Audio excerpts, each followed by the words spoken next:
محمد وآل محمد صلوات اللهم صل على محمد وآل محمد. أعوذ بالله السميع العليم من الشيطان اللعين الرجيم. بسم الله الرحمن الرحيم. الحمد لله العلي عن شبه المخلوقين الغالب لمقال الواصفين الظاهر بعجائب تدبيره للناظرين الباطن بجلال عزته عن فكر المتوهمين العالم بلا اكتساب ولا ازدياد ولا علم مستفاد المقدر لجميع الأمور بلا روية ولا ضمير الذي لا تغشاه الظلم ولا يستضيء بالأنوار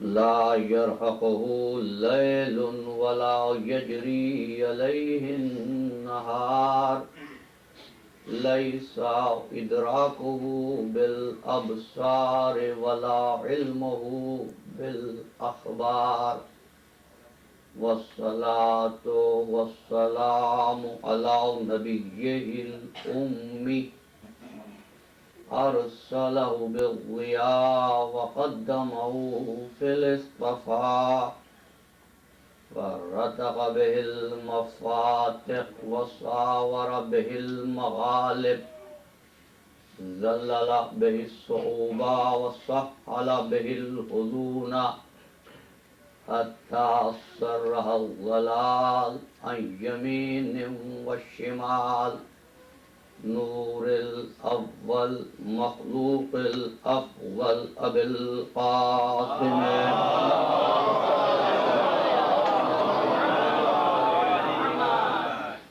وأهل بيت الطيبين الطاهرين المعصومين المظلومين الذين أذهب الله عنهم الرجس وطهرهم تطهيرا.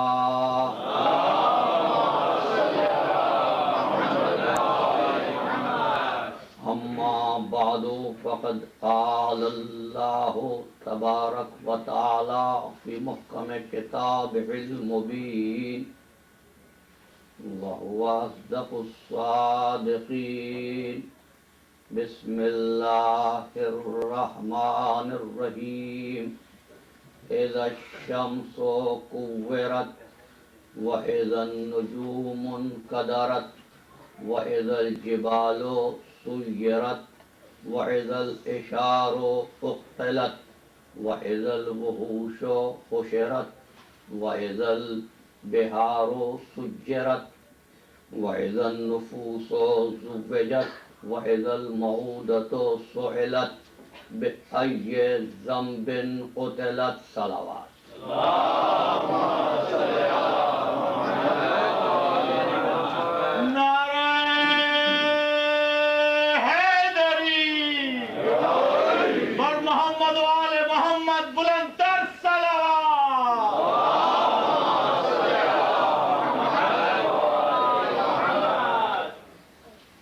نظام فطرت اور امن عالم کے عنوان پر ہم 7ویں مجلس سے مخاطبت کا شرف حاصل کر رہے ہیں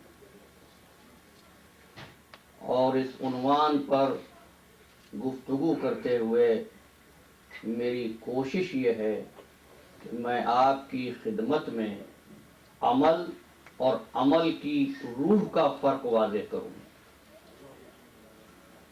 کیونکہ آج جب تبلیغی کوششیں ہوتی ہیں تو عمل کی بات تو ہوتی ہے لیکن عمل کی روح کو نظر انداز کر دیا جاتا ہے۔ قرآن مجید محض عمل کی بات نہیں کرتا ہے بلکہ عمل کی بنیاد اور عمل کی روح پر توجہات کو مبذول کراتے ہوئے کہتا ہے عاملۃ ناصبۃ تصلی نارا حامیہ۔ کچھ ایسے لوگ ہیں جو عمل تو کرتے جاتے ہیں لیکن ان کا عمل ان کو عذاب جہنم سے قریب کرتا ہے۔ بر محمد و آل محمد بلندتر صلوات۔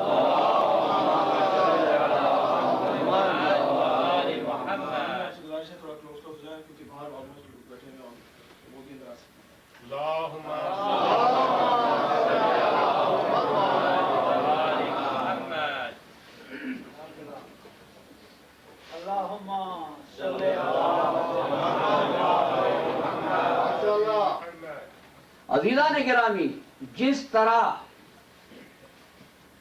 درخت کی شاخوں اور پتوں کو جمع کر لینے سے درخت نہیں بنتا جب تک کہ اس میں روح نہ ہو، انسانی اعضاء کو جمع کر لینے سے انسان نہیں بنتا جب تک کہ روح نہ ہو، اسی طرح کوئی عمل بھی انسان کو قابل نجات نہیں بنا سکتا جب تک کہ اس میں روح عمل نہ ہو۔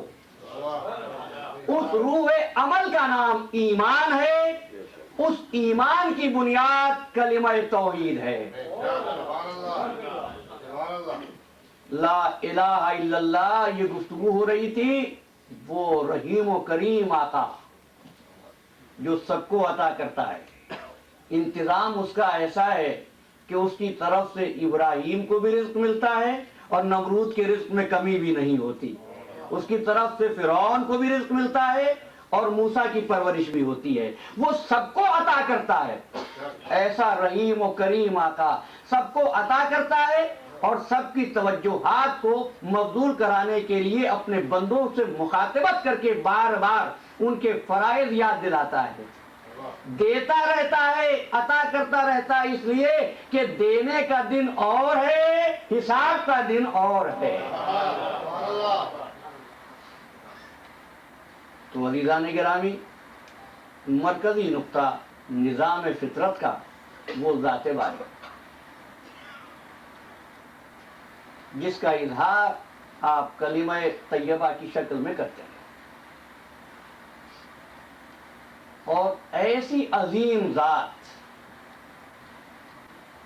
کہ جہاں الفاظ ساتھ چھوڑ جاتے ہیں اور ہم اس کو نہ پہچان سکتے ہیں نہ اس کی حقیقت کو بیان کر سکتے ہیں، تبھی تو معصوم فرماتے ہیں امام زین العابدین علیہ السلام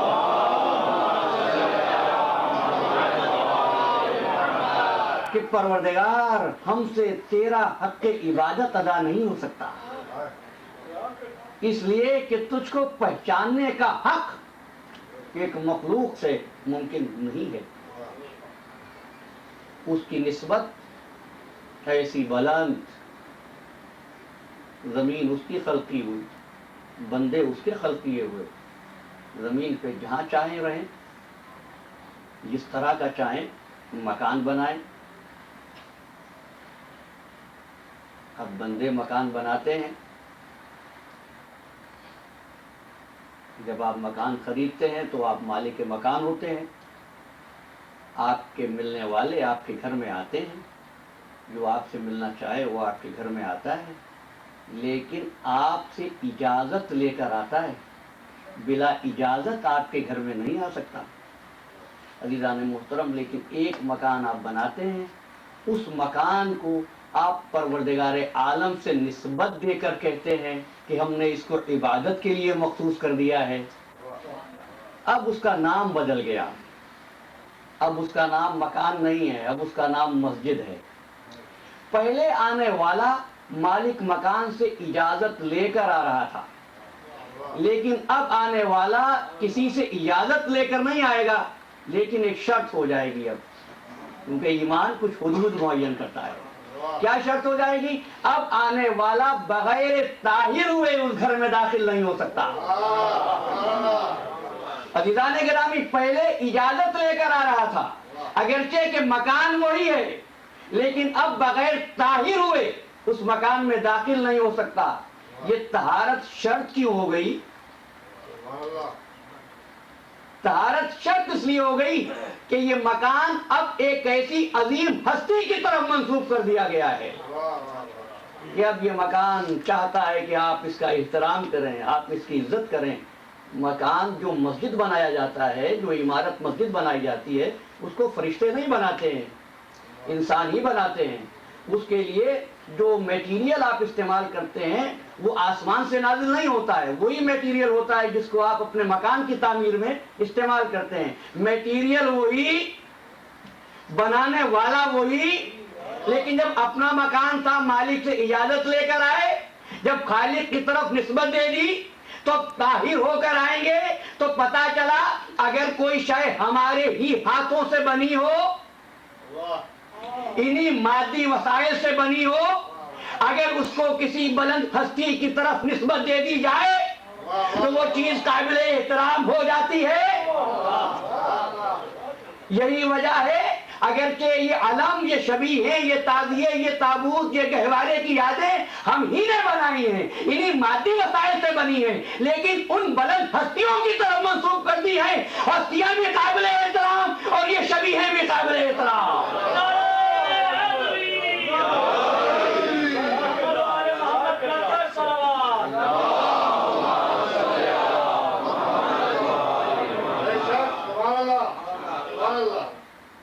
میں پھر اپنے عنوان پر آتا ہوں.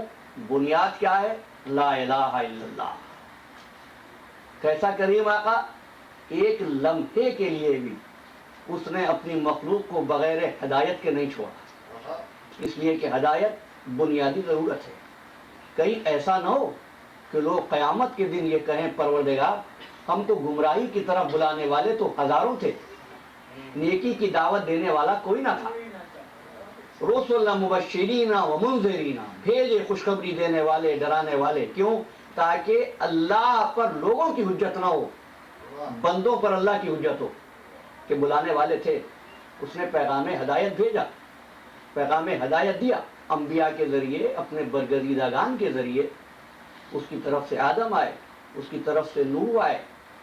میں نے شاید کسی موقع پر کہا تھا، دنیا کے بنائے ہوئے نظام میں طالب علم پہلے آتے ہیں، استاد بعد میں آتا ہے.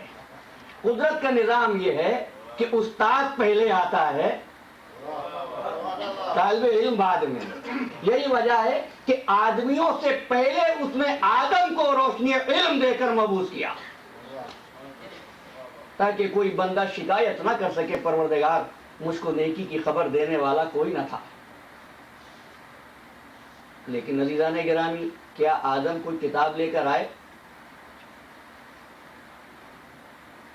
میں اپنی گزشتہ گفتگو سے متصل ہونا چاہ رہا ہوں. کیا آدم کوئی کتاب لے کر آئے؟ نہیں. کیا حضرت نوح علیہ السلام کوئی کتاب لے کر آئے؟ نہیں.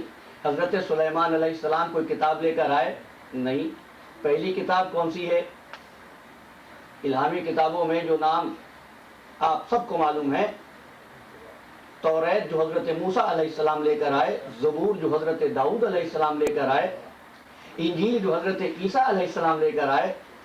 تو عزیزان محترم، پہلی کتاب کے نزول تک ہادی ہے، کتاب نہیں ہے. آدم ہادی ہیں لیکن کتاب نہیں ہے، نوح ہادی ہیں، کتاب نہیں ہے. لیکن ایک وقت آتا ہے جب ہدایت بھی آتی ہے، ہادی بھی آتا ہے اور کتاب بھی آتی ہے.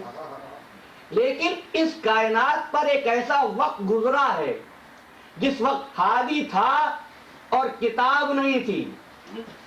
اصول یاد رکھیے، قدرت کو یہ تو گوارا ہے کہ ہادی بغیر کتاب کے رہے، لیکن یہ گوارا نہیں ہے کتاب بغیر ہادی کے رہے.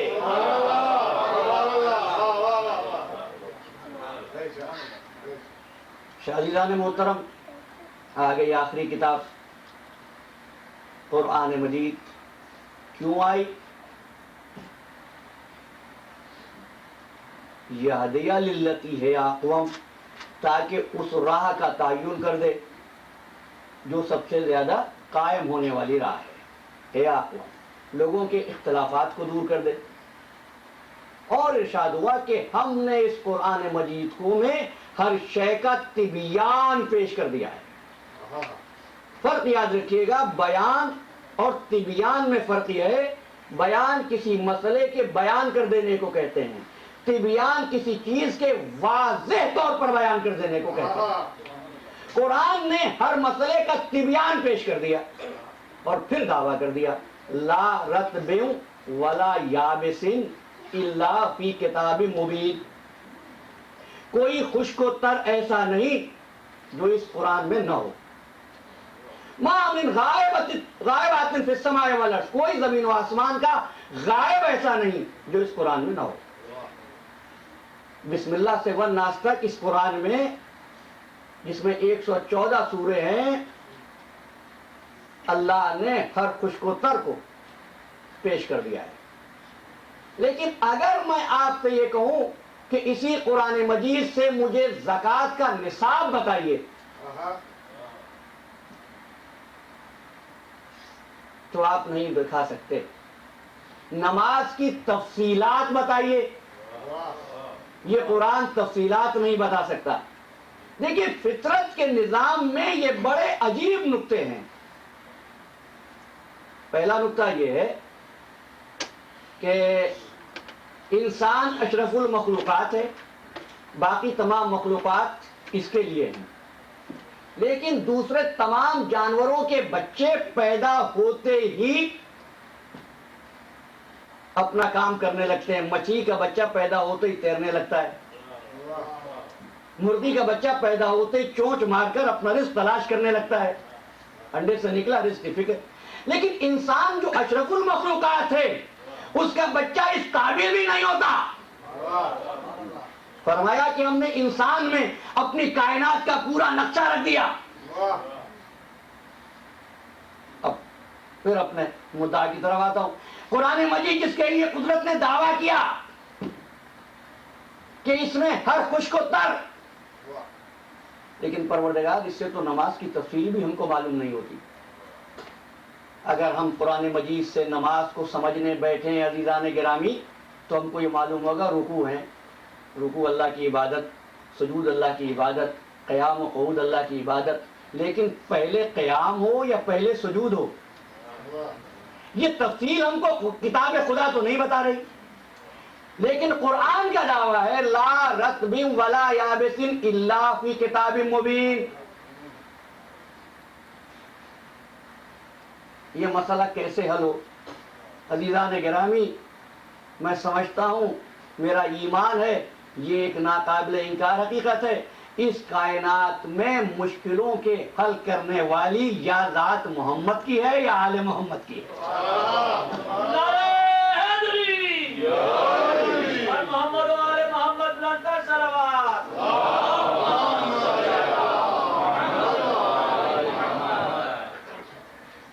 بھئی اگر کتاب میں ہر خشک و تر ہے تو نماز کی تفصیل کیوں نہیں؟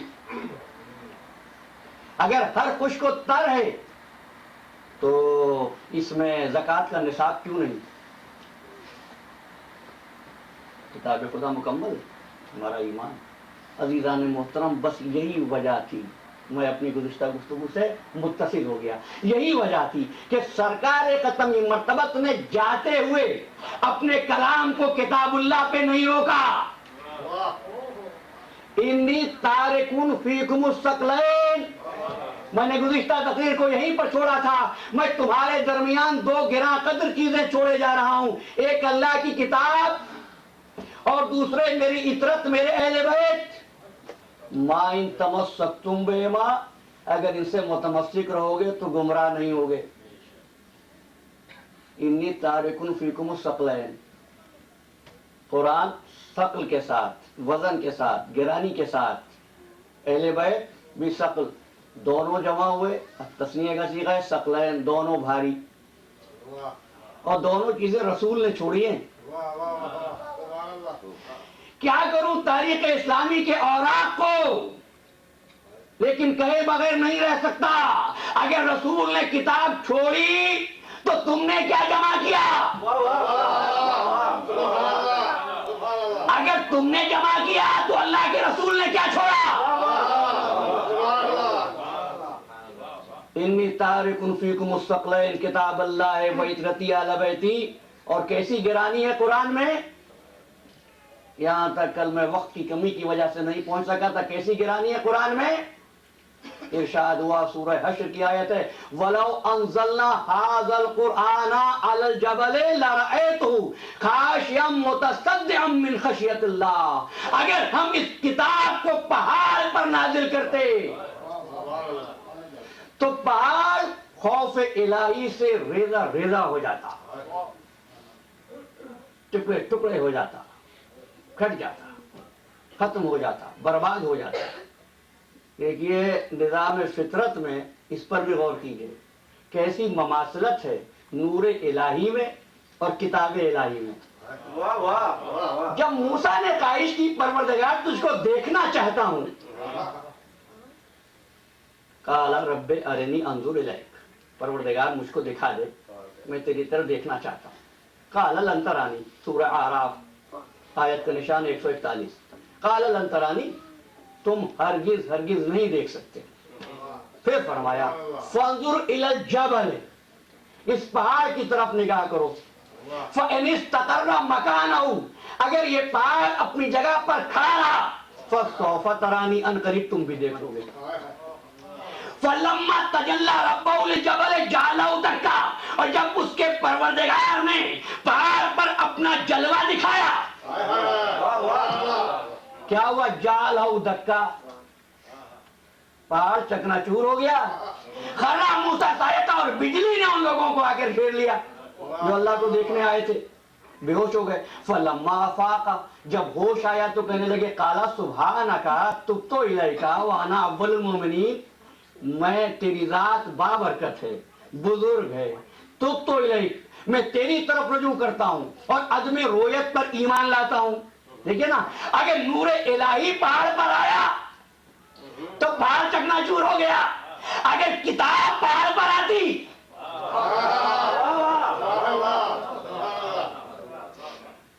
کبھی عزیزان محترم نور الہی پر بات ہوگی۔ سوچتا یہ ہوں فلما تجلی ربہ، جب اس کے رب نے جلوہ دکھایا، تجلی ہوئی۔ اب لکھنے والوں نے لکھا کہ اللہ نے صرف اتنا نور دکھایا تھا جتنا کہ سوئی کے ناکے میں آ سکے۔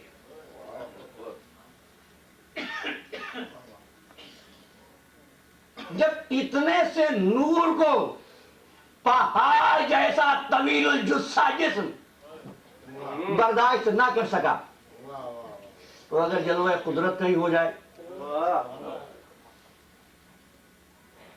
لیکن میں ایک اور سوال کرتا ہوں عزیزان گرامی، جب اپنے نور میں سے سوئی کے ناکے جتنا، وہ ٹائنی ہول جو ہوتا ہے نیڈل میں، جب اتنا نور دکھایا تو اس کا مطلب ہے باقی نور نہیں دکھایا، باقی نور چھپا لیا، اتنا نور دکھا دیا۔ اب پوچھنا یہ ہے کیا نور الہی تقسیم ہو سکتا ہے؟ بڑی وضاحت کروں گا، جب نور الہی تقسیم نہیں ہو سکتا تو موسیٰ کو کیا دکھایا؟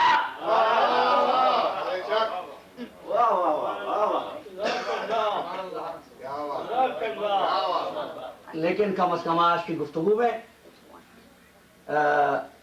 شاید یہ سوال تشنا رہ جائے، واپس آتا ہوں۔ لو انزلنا هذا القرآن على جبل، اگر قرآن کو پہاڑ پر نازل کرتے تو پہاڑ ٹکڑے ٹکڑے ہو جاتا، ریزہ ریزہ ہو جاتا۔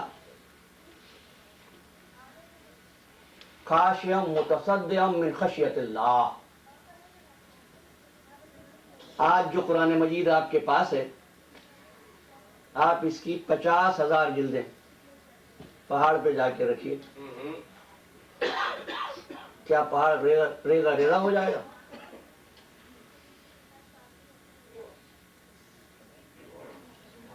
عزیزان محترم، دعوی قرآن یہ ہے، نہیں، پروردگار کا اعلان یہ ہے کہ اگر اس کتاب کو ہم پہاڑ پر نازل کرتے تو پہاڑ ریزہ ریزہ ہو جاتا. لیکن آج کتنے قرآن ہیں آپ لے جا کر رکھ دیجئے، پہاڑ کا ریزہ ریزہ ہونا تو ایک طرف، پہاڑ حرکت بھی نہیں کرتا.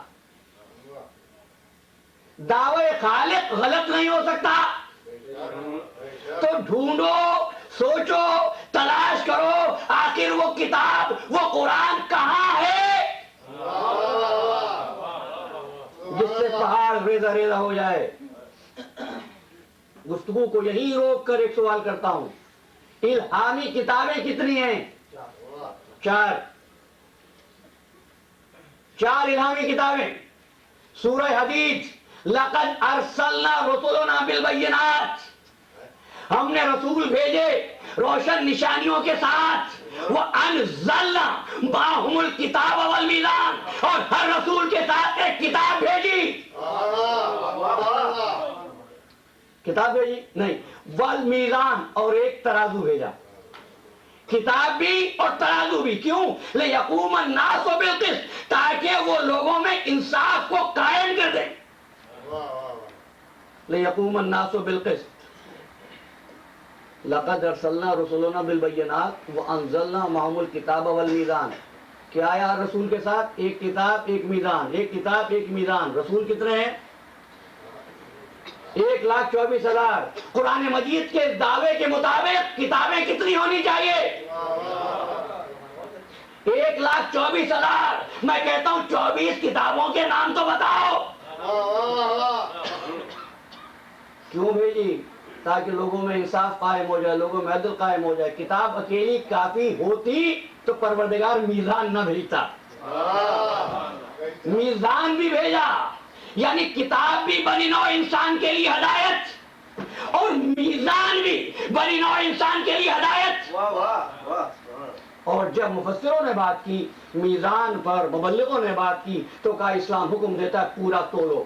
مجھے بتائیے، ایک دکاندار کے ترازو میں تخسر المیزان، ڈنڈی مارنے سے بنی نوع انسان کو، اس کو ارضی پہ کیا نقصان یا کیا فائدہ پہنچتا ہے؟ وہ تو خاص خطے میں ہے. عزیزان محترم، قرآن مجید کا ہر حکم ہر وقت اس کائنات میں ہر جگہ اپلائی ہوتا ہے. تو یہاں پر جہاں آپ قرآن مجید میں میزان دیکھتے ہیں تو اس میزان کو ذہن میں نہ لائیے.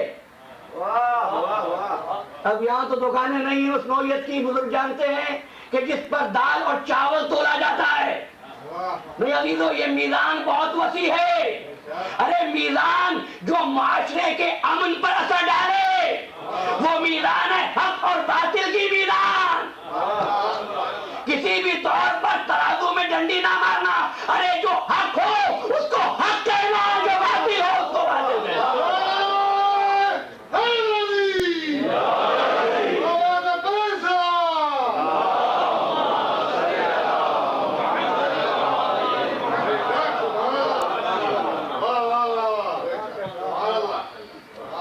دلوں کو نور مودت سے پرزیا کر دو، بنام کرب بلا زندگی فدا کر دو. تجھے پکار رہا ہے امام حق کا لہو، اٹھو بڑھو حق و باطل جدا جدا کر دو. نعرہ حیدری، محمد آل محمد بلند صلوات.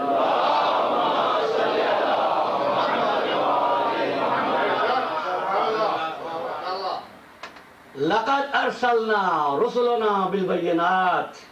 چاہتا ہوں گفتگو قرآن پہ رہے، لیکن یہ بات یاد رہے کہ حضور نے کسی کو مخاطب کر کے، نام ابھی نہیں لوں گا، پڑھے لکھے احباب، کسی کو مخاطب کر کے یہ کہا تھا کہ دنیا و آخرت میں تیری ذات میزان ہے، اور اس میزان کو پہچاننے کے لیے کتاب کو پہچاننا شرط ہے. تبھی قدرت نے آواز دی وہ انزلنا معہم الکتاب والمیزان، ہم نے ہر رسول کے ساتھ ایک کتاب بھیجی اور ایک میزان بھیجی. ہر رسول کے ساتھ ایک کتاب. کتابیں ہیں فقط 4، 10 بھی نہیں ہوتی، 5 بھی نہیں ہوتی. 1,24,000 پیغمبر، ایک طرف دعویٰ قرآن کے ہر نبی کے پاس ایک کتاب ہے. تو پہچان لو اور یہ لفظ آپ کو یاد رہ جائے. ایک ہوتی ہے کتاب اور ایک ہوتی ہے کتاب نبوت. ہر نبی ایک کتاب لے کر آتا ہے. وہ کتاب 2 دستیوں کے بیچ میں نہیں ہوتی بلکہ نبی کے قلب پر نازل ہوتی ہے. وہ نبی کے قلب پر نازل ہوتی ہے. یہاں تک تو میرا بیان تھا. اب میں آپ کی خدمت میں قرآن مجید کی آیت بطور دلیل کے پیش کروں. نزل بہ روح الامین، روح الامین کے ذریعے ہم نے قرآن نازل کیا. قرآن نازل کیا آپ کے پاس آ گیا، آپ پڑھنے لگے. نہیں، کہاں آیا؟ نزل بہ الروح الامین علی قلبک لتکون من المنذرین، تیرے قلب پر نازل کیا. یاد رکھیں وہ کتابیں جس کو آپ گنتے ہیں وہ آپ کے ہاتھوں میں ہوتی ہیں. وہ کتابیں جو پروردگار بھیجتا ہے وہ نبی کے دل پر ہوتی ہے، نبی کے قلب پر ہوتی ہے، نبی کے قلب پر ہوتی ہے، نبی کے قلب پر ہوتی ہے. انہو، سورہ واقعہ، انہو لقرآن کریم، بے شک یہ قرآن کریم کیا ہے؟ فی کتاب مکنون، یہ تو چھپی ہوئی کتاب ہے. بھئی قرآن تو آپ کے پاس ہے، یہ چھپی ہوئی کتاب کون سی ہے؟ انہو لقرآن کریم فی کتاب مکنون لا یمسہ الا المطہرون.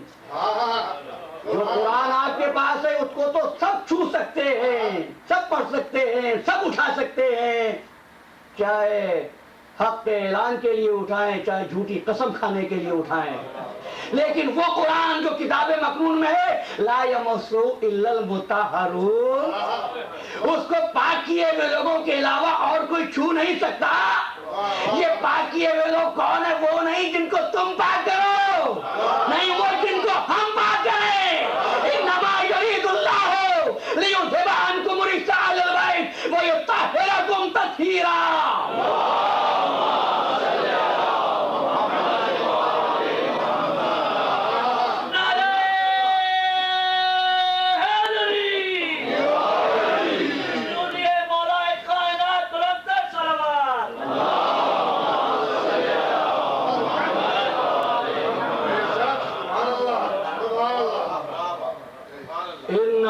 قرآن کریم فی کتاب مکنون لا یمسہ الا المطہرون. اب کتاب سمجھ میں آئی؟ اب دیکھیں کتاب ایسی، اور ذہن میں تو آتا ہے بھی قرآن مجید کس تختی کا ہے، چھوٹا ہے بڑا ہے. قرآن مجید کا کمال یہ ہے کہ اگر یہ پھیلنے پر آئے تو کائنات کا منشور بن جائے. وَالطُّورِ وَكِتَابٍ مَسْطُورٍ فِي رَقٍّ مَنشُورٍ. اور سمٹنے پہ آئے تو تعویذ بنا کر آپ گلے میں لٹکا لیں. یہ تو ہو گیا ظاہر. لیکن عزیزو ایک وہ کہ قرآن پھیلنے پر آئے تو شب بھر گزر جائے، شب بھر گزر جائے اور بسم اللہ کی تفسیر ختم نہ ہو سکے. اگر پھیلنے پہ آئے تو رات گزر جائے، بسم اللہ کی تفسیر ختم نہ ہو. اگر سمٹنے پر آئے تو نقطہ بن جائے. لیکن عزیزو ایک نقطہ، ایک نقطہ، کیا لفظ بنا؟ با یا بے. کتنے نقطے ہیں اس پر؟ ایک. یاد رہے اگر ایک نقطہ آئے تو وہ حامل علوم قرآن ہے. لیکن 3 نقطے وہ کام نہ کر سکیں گے. چلے 3 نقطے لگائیے. کیا بنا؟ پہ. اگر 3 نقطے آ جائیں تو قدرت قرآن سے باہر کر دیتی ہے.